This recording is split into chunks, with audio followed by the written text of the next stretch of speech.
regardez le mensuel et c'est Olivier de Benoît qui est enchanté d'être là, évidemment.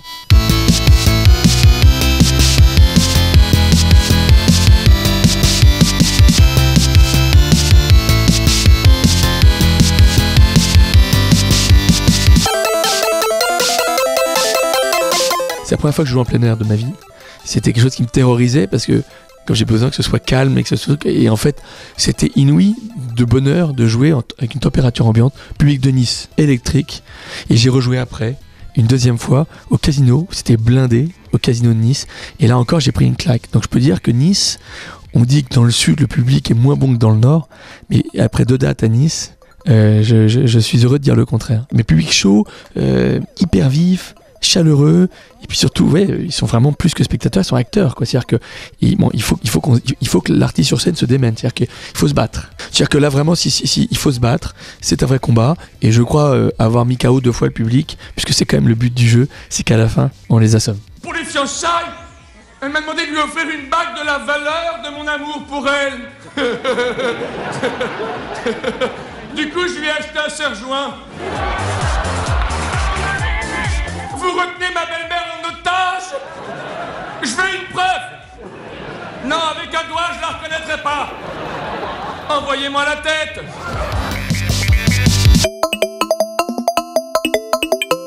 Non, parce qu'en fait, dans le premier spectacle, je défendais les hommes, et dans celui-là, je vais défendre les femmes.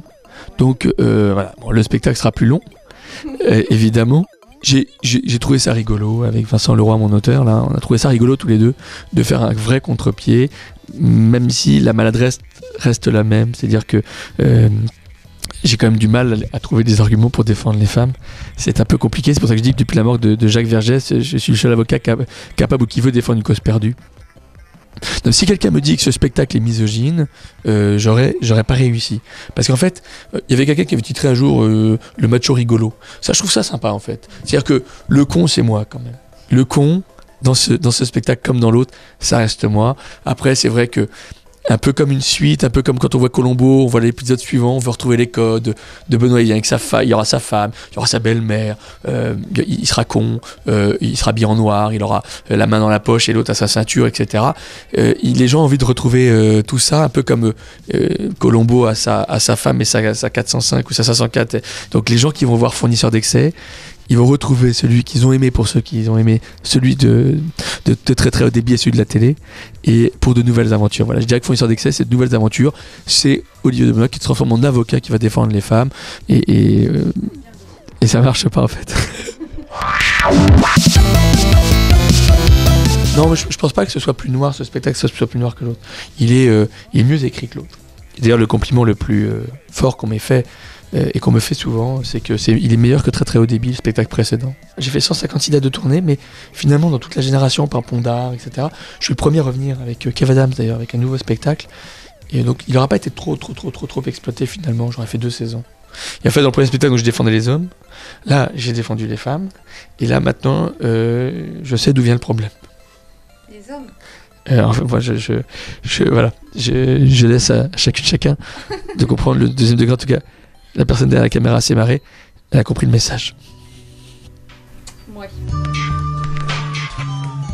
Toujours fidèle à Vincent Leroy, on n'a pas de raison de changer une équipe qui gagne. C'est vrai que en général, c'est vrai qu'on pourrait tenter d'élargir, d'aller rechercher d'autres, etc. Mais moi je trouve que c'est parfait comme ça. Il y a une patte. Un humoriste, on le reconnaît à sa patte. Et quand on dit ça c'est du de Benoît, quand il parle de sa femme, de sa belle-mère, quand il a ce regard, ces espèces d'allusions, parfois grivoises, ou quand il est con, etc. Il y a pas mal de codes, une façon de parler, etc., qui font que les gens tout de suite disent c'est de Benoît. Et ça, je pense que c'est parce qu'on travaille ensemble aussi, qu'on maintient le même humour. Parce que sinon, d'aller piocher des vannes, il suffirait d'appeler 10 auteurs, leur demander chacun 3 vannes, et puis on a déjà 2 sketchs, quoi. Pour l'instant, les gens qui sortent du spectacle sont enchantés, donc... en plus, je suis tout ça de très près parce qu'il y a un Facebook, j'ai une page fan de Facebook et tous les gens qui voient le spectacle écrivent leurs commentaires, et pour l'instant, les gens sont contents, donc moi je suis ravi. Il y a énormément de travail encore parce que je suis perfectionniste et que c'est jamais parfait, et tant mieux d'ailleurs, et ça bougera tout le temps. Mais là, pour l'instant, avec ce qu'il y a là, je suis content. J'ai dû expliquer la disparition de ma belle-mère à notre enfant, j'arrivais pas à trouver les mots. Finalement, je lui ai dit, cette année, le Père Noël est passé plus tôt que prévu. Prenez, messieurs, votre GPS. Aujourd'hui, quand vous demandez à votre GPS d'aller de Paris à Marseille, il vous propose ça, ok? Alors qu'avant, quand vous demandiez à votre femme d'aller de Paris à Marseille, elle vous proposait ça, vous voyez? Et l'avantage, il y a plein de places pour se garer. Je pense à ça parce que je faisais une émission radio, puis il y a une personne qui était là qui me demandait mais comment tu fais pour avoir un rire à chaque fin de phrase. Et je lui avais répondu j'ai enlevé tout ce qui n'était pas drôle. Et donc en fait, voilà, je pense que c'est la réponse qui me va le mieux, c'est-à-dire qu'effectivement, progressivement, on a vraiment enlevé tout ce qui n'était pas drôle pour ne garder que ce qui était drôle. Je me souviens même qu'il y a un programmateur de salle qui était assez épaté et qui a compté le nombre de rires. Il a fait des bars. J'ai joué 3 jours chez lui. Le premier jour, il a pris des notes sur ce qui allait pas. Le deuxième jour, il n'a rien fait. Puis le troisième jour, il est arrivé avec une feuille, avec des barres, comme un prisonnier qui compte les jours. Et il avait compté tous les rires du spectacle. Et il y avait 200. Si les gens partent en disant c'était marrant, on s'est bien marré, on s'est éclaté, on a beaucoup ri. Je ne demande rien de plus en fait. Après, il y en a qui vont installer des messages politiques, qui vont parler des je sais pas quoi, de sans-papiers, des trucs, des roms, tout ça. Moi, je suis juste là. Je trouve déjà que c'est un métier très difficile de faire rire. Quand on arrive à déclencher des rires dans une salle, je trouve ça très beau. Ça me dérange d'avoir une femme au-dessus de moi? Non? Ça dépend du poids. Allô? SOS, j'écoute? Non. Les Jeux paralympiques sont finis depuis longtemps. Ce que vous avez dû voir, c'est du football féminin.